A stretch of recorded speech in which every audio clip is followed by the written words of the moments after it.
Hey there, and welcome back to the Deep Dive. Good to be here. Today we're tackling a really big one, diving into a stack of source material that gets right to the heart of building reliable, scalable, And maintainable data-intensive applications, the fundamentals. Exactly. Our mission, to cut through the complexity and pull out the absolute most important nuggets of knowledge and insight from these sources just for you. Right.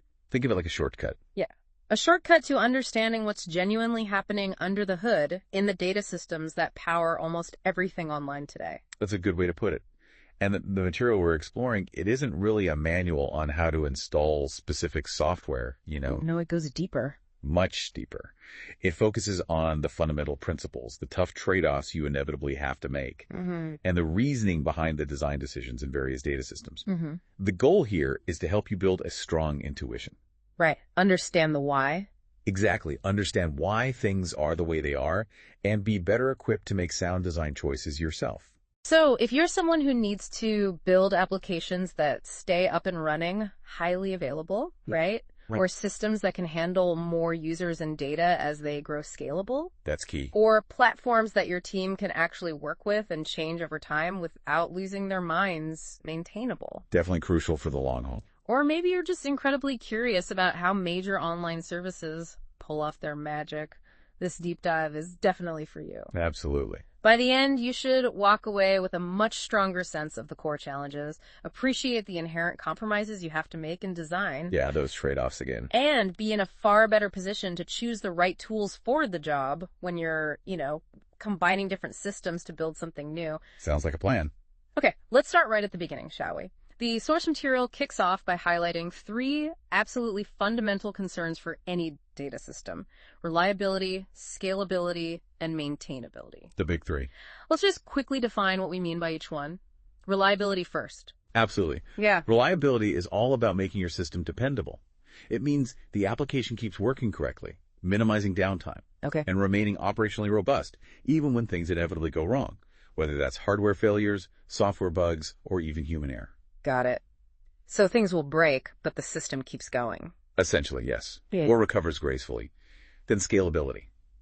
That's about handling growth. Right. More users, more data. Exactly. It's about how you can maintain good performance, like keeping response times low or throughput high, even as your load increases significantly. And that load could be different things. Yeah, more users, more requests per second, bigger data sets, anything like that. And a key insight the source stresses is that an architecture perfect for today's load likely won't work for 10 times or 100 times that load. So you have to fundamentally rethink things as you scale. Often, yes. Scaling isn't just buying bigger machines. It often requires architectural changes. Okay. And the third one, maintainability. This one's about making life sustainable for the people working on the system long term. The engineers, the operations teams. Keeping things manageable. Precisely. As systems grow and evolve, they naturally get more complex.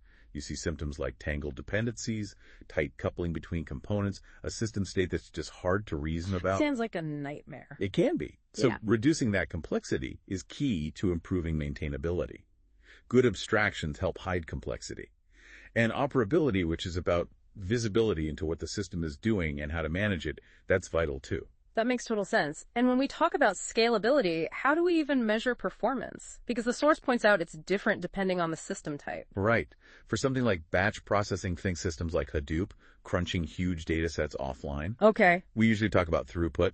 That's measured in things like records processed per second, or maybe how long a specific job takes to complete on a data set of a certain size. So how much work gets done over time? Exactly. But for online systems, like web servers or APIs responding to user requests, we focus more on response time. That's the duration between a client sending a request and getting the answer back, what the user actually experiences. Gotcha. And the source mentions a distinction there too. Latency versus response time. Yeah, it's subtle but important.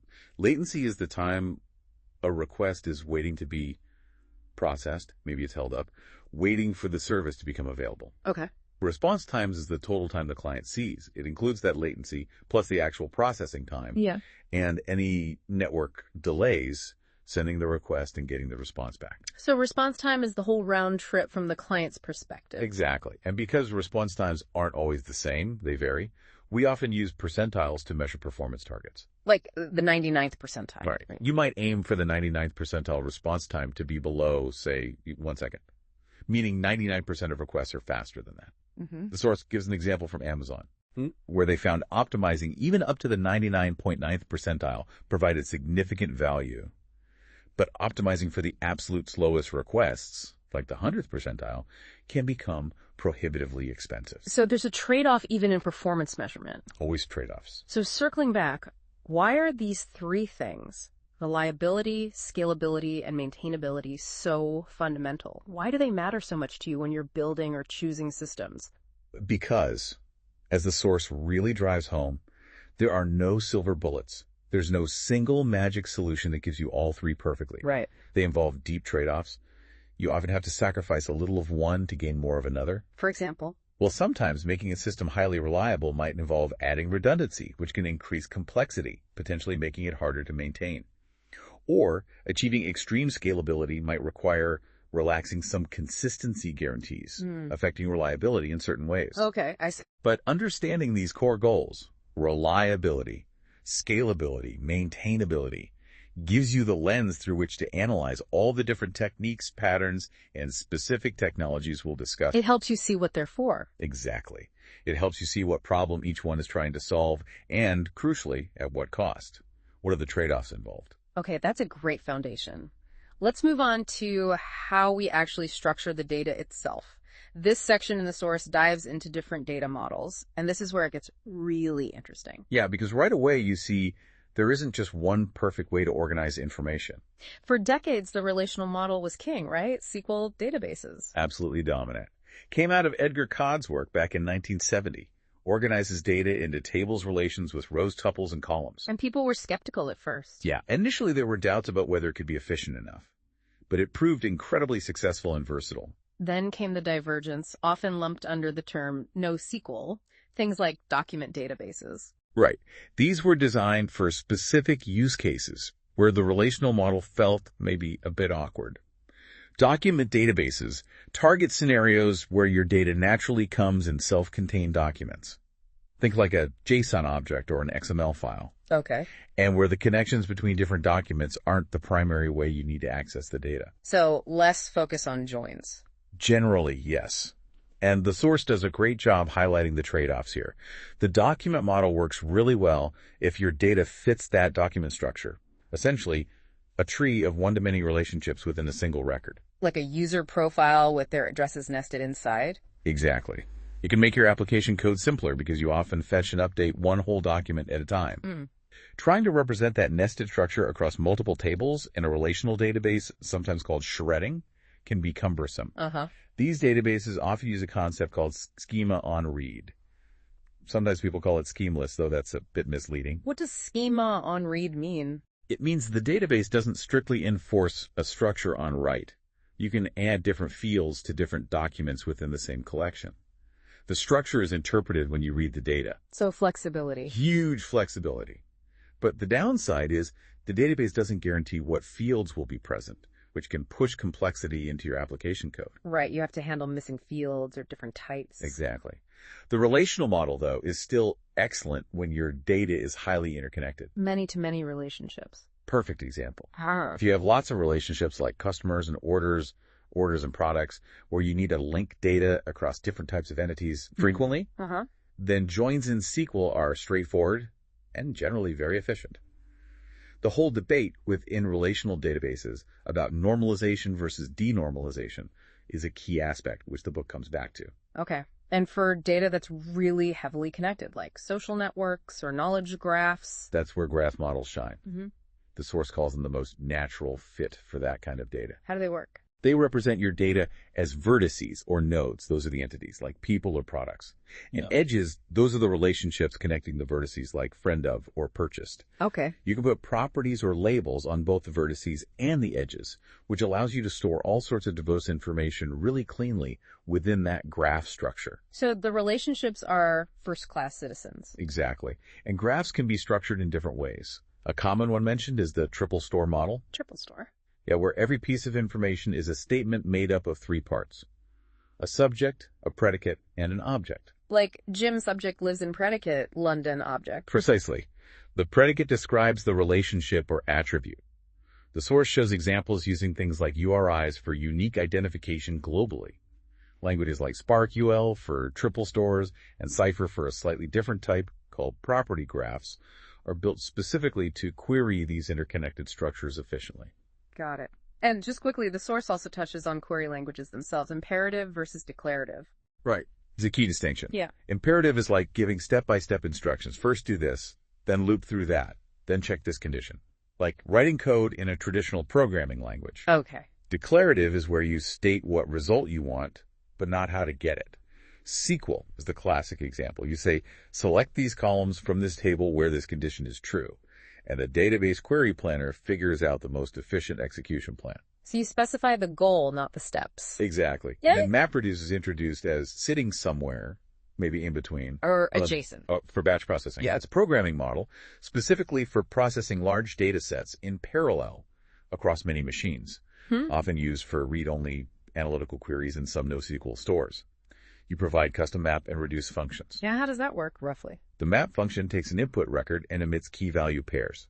The framework then groups all pairs with the same key and feeds them to the reduce function, which aggregates those values, somehow maybe sums them, counts them, finds the average. The source gives a simple MongoDB example, mapping documents to emit month 1 for sales, then reducing by month to sum the counts. It's a specific pattern for distributed computation, less general than SQL, but powerful for certain tasks. Right. Okay, let's peel back another layer. How do databases actually store this data on disk or in memory? And crucially, how do they find it again quickly? This isn't magic. Definitely not magic.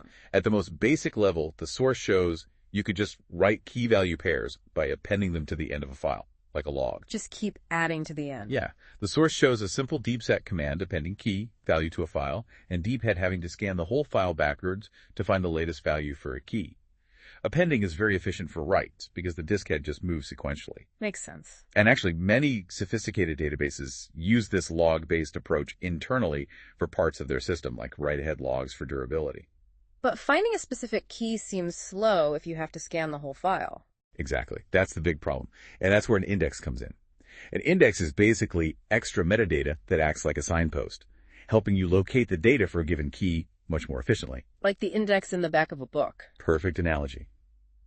It maps a term, the key, to a location, a page number, or in this case, a byte offset in the data file, so you don't have to read the whole thing. So indexes make reads faster. Much faster. Yeah. But they do slow down writes a little bit, because every time you write or update data, you also have to update the index or indexes associated with it. Trade-off again? Always. A simple conceptual index mentioned is just an in-memory hash map that points keys to their location in the data file.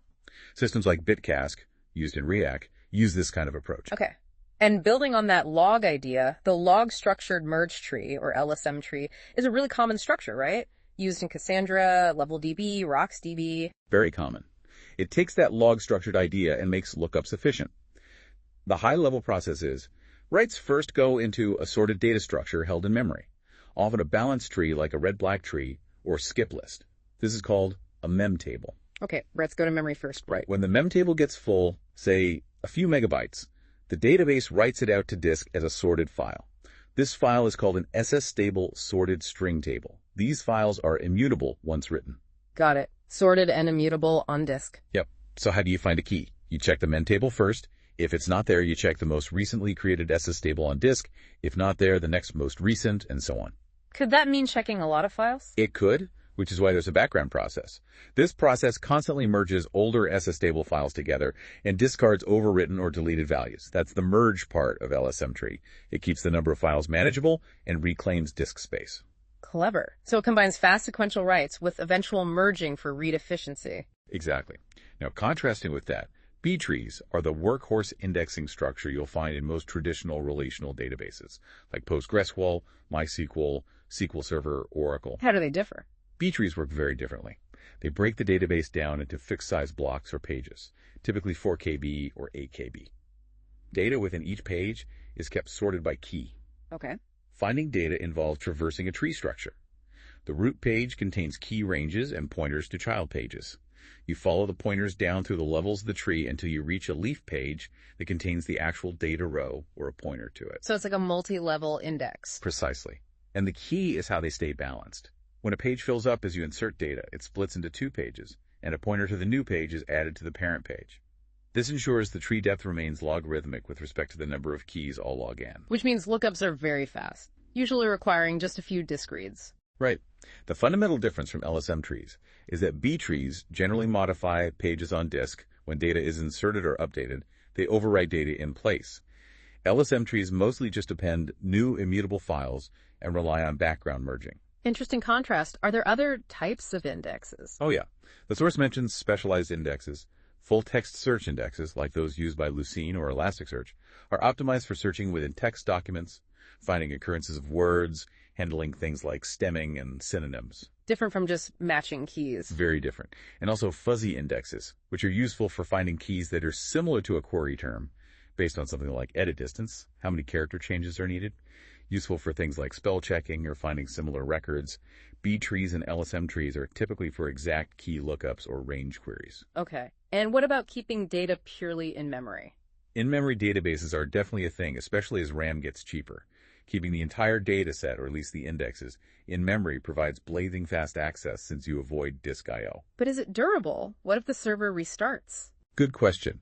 Some in-memory systems are purely for caching, like memcached. If the server restarts, the cache is empty. But others aim for durability. They might achieve this by writing changes to a log file on disk, like the log structured ID again, taking periodic snapshots to disk, or replicating the data to other machines. So you can have fast and durable in-memory systems. You can, often with trade-offs in complexity or cost. Okay, one last thing in the storage section. The source talks about optimizing storage for analytics, OLP versus transactions, OLTP. Data warehouses often use a different approach. Yes, exactly. OLTP systems handle lots of concurrent small reads and writes, think processing customer orders online. ORP systems handle fewer, but much larger, queries that scan huge amounts of data for reporting or analysis. Data warehouses are typically built for OLAP. And they use column-oriented storage. Right. This is a key optimization. Instead of storing all the values for a single row together on disk, like most OLTP databases do, column-oriented stores store all the values for a single column together across many, many rows. Why is that better for analytics? Because analytic queries often only need to look at a few specific columns out of potentially hundreds. If you store data by column, the query only needs to read those specific columns from disk, skipping over all the others. This can be a massive saving in I/O. Ah, I see. You don't read data you don't need. Exactly. Yeah. Plus, values within a single column are often quite repetitive or similar, which means they compress really, really well. Much better than compressing row-oriented data typically. Better compression and less I/O. Sounds good. And there's another benefit. Modern CPUs can process these compressed chunks of column data incredibly efficiently, using techniques like vectorized processing, operating on arrays of values in tight loops that fit well in CPU caches. Wow, okay, so a totally different way of laying out data for a different purpose? Precisely. It's all about matching the storage layout to the access pattern. Okay, let's shift gears a bit. We've talked about data models and storage. Now, how is data actually represented when it moves around, like being written to disk, sent over a network between services, or just passed between parts of an application? And how do systems handle changes to the structure of that data over time? Right. This is about encoding and evolvability. Encoding is the process of turning your in-memory data structures, like objects or structs, into a sequence of bytes. For storage or transmission. Exactly. And decoding is the reverse, turning the bytes back into in-memory structures. The source mentions terms like serialization, marshalling, parsing, deserialization, unmarshalling. They all refer to basically the same idea. It prefers encoding to avoid confusion with transaction serialization, which is totally different. Got it. So what are the common ways to encode data? The source discusses a few categories. First, there are language-specific formats. Think Java serialization or Python's pickle. Easy to use within that language, right? Super easy, but they have big downsides. They're tied to that specific language, making interoperability hard.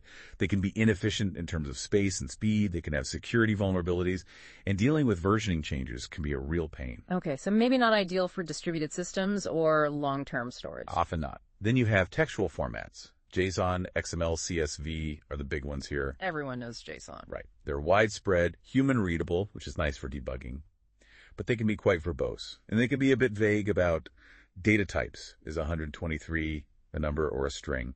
Compatibility depends heavily on how careful producers and consumers are. There are schema languages like XML schema or JSON schema, but they can add complexity. So widely used, but have their own issues. Definitely. The third category is binary schema-driven formats. Think Apache Thrift, Google's protocol buffers, Protobit, and Apache Avro. How are this different? They use a schema to define the data structure up front. The encoded data is typically much more compact and faster to parse than textual formats because the schema provides context. It's binary, not human-readable directly. So you need the schema to make sense of the bytes. Exactly. The source shows an example of Thrift's binary protocol encoding, where fields have type information and numeric tags, making it very dense. Okay. And that schema leads us to evolvability, right? Handling changes over time. Yes, this is a crucial point for maintainability. Evolvability is about being able to change your data schema, maybe add a new field, rename an existing one, change a data type, while allowing old code and new code to still communicate or read old new data. That sounds essential in any real system. Things always change. They absolutely do. So we need compatibility. There are two types. Forward compatibility means new code, using a newer schema, can read data that was written by old code, using an older schema. Okay, new understands old. Right. And backward compatibility means old code, using an older schema, can read data written by new code, using a newer schema. Old understands new. Ideally, you want both. Ideally, yes. And these binary schema formats have specific ways to handle this. Protocol buffers and Thrift use those numeric field tags we mentioned. How does that help? If new code adds a field with a new tag number, old code just ignores the field tag. It doesn't recognize when reading the data. That gives you backward compatibility. If new code needs to read old data that's missing the new field, it can use a default value. Makes sense. What about renaming or changing types? That gets trickier. Changing a field from required to optional, or vice versa, has compatibility implications. Renaming a field might break things unless the format supports aliases. Changing data types needs care. Avro handles this a bit differently. How so? Avro doesn't rely on field tags. Instead, it requires both the writer's schema, the schema used to encode the data, and the reader's schema, the schema the current code expects, to be available during decoding. It then resolves differences dynamically based on field names. So it does the translation on the fly? Kind of, yes. It allows more flexibility in some ways, like changing field names, using aliases, or evolving types if a conversion is possible, but requires managing these schemas. Okay. And how does this apply inside a database where different records might have different schema versions? That's a common scenario. You might have records written months ago with an old schema, sitting next to records written today with the new schema. Solutions involve storing a version number with each record, or perhaps storing the specific writer's schema alongside the data itself. Avro's approach of dynamic schema resolution is quite well suited for this. Thrift and Protobuf can be used, but managing the evolution of those numeric tags requires more discipline. Got it. So schema evolution is a big deal. Huge deal for maintainability. The source then broadens this data flow idea beyond just databases. It talks about how data moves between different services, right? Using things like RPC, REST APIs, or message queues. Exactly, because data doesn't just live in one place. It flows between different components of an application, often running on different machines. And making a network request is fundamentally different from calling a function locally. Absolutely fundamentally different. A local function call usually either succeeds and returns a value, or fails and throws an exception. You know the outcome. A network request has that third, really tricky state. It might time out. When it times out, you often have no idea if the request actually reached the server and was processed or not. Did it fail? Did it succeed? But the response got lost? You just don't know. That sounds problematic. It is. It means if you retry the request after a timeout, you might end up performing the operation twice. This is why you need mechanisms for deduplication, often called making operations idempotent. Idempotence? Yeah, it means ensuring that performing the same operation multiple times has the exact same effect as performing it just once. Essential for reliability over networks. Okay. And the difference between RPC and message passing? RPC, Remote Procedure Call, or REST, typically involves a direct, often synchronous request from a client to a server, and the client waits for a response. Like calling a function on another machine. Pretty much. Message passing usually involves an intermediary, a message broker or queue. The sender sends a message to the broker and the receiver picks it up later. It's asynchronous. The broker acts as a buffer. Decoupled communication. Right.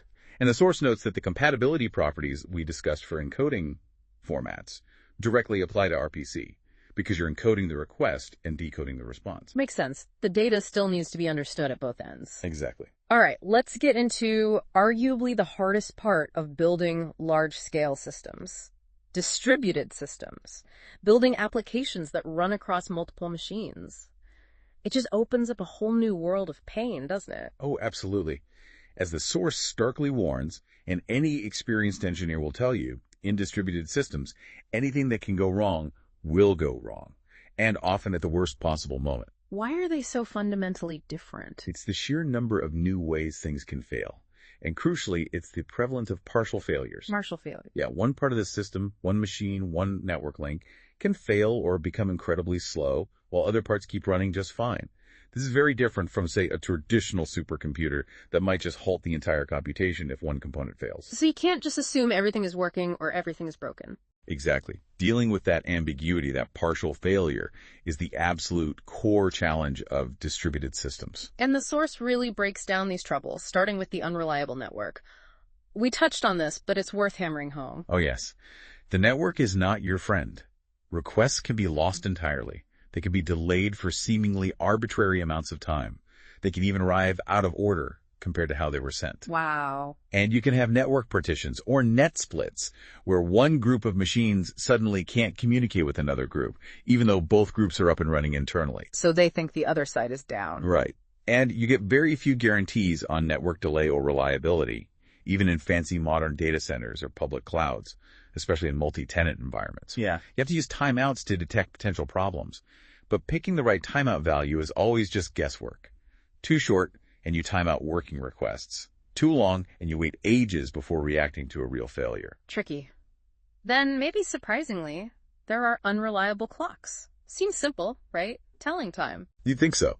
Yeah. But physical clocks in computers are far from perfect in a distributed setting. There are two main types: time-of-day clocks, like your wall clock, and monotonic clocks, which just measure elapsed time. What's wrong with time-of-day clocks? Several things. Hardware clocks drift at different rates on different machines. They get synchronized using protocols like NTP, but NTP sync can have issues, causing sudden jumps forward or backward. Leap seconds cause weird discontinuities.